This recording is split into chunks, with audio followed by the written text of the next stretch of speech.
Going back to this welcome screen, it also allows you to do something else. If you click on the schedule here, it allows you to see all the articles and events that have been scheduled for your homepage itself. Clicking on the drop-down arrow here selects the homepage that you would like to edit or view. And sometimes these will be closed, and so you won't be able to see. If you just use that little arrow to expand them, you will see that on our 72 Learning Hub, in my Spotlight Stories, I have 2 of them here, and then in my News and Events, I have 3 more of them listed down here.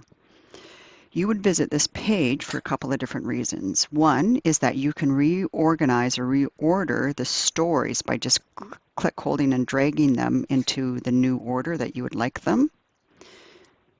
You can click on the 3 dots, the ellipses over here, which then allows you to view the article to see what it looks like. See if you haven't published it.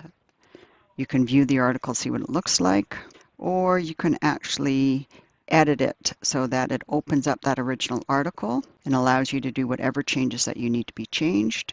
Just when you go to save it, just make sure that you republish it so that the public sees your changes. You can also remove it from the list right here. So say if it has a crazy end date, like one of mine does here, like a 2069 where it's never going to end, you could change the end date, or you could just click on the 3 dots here and say remove article, or you could edit your start and end dates right here.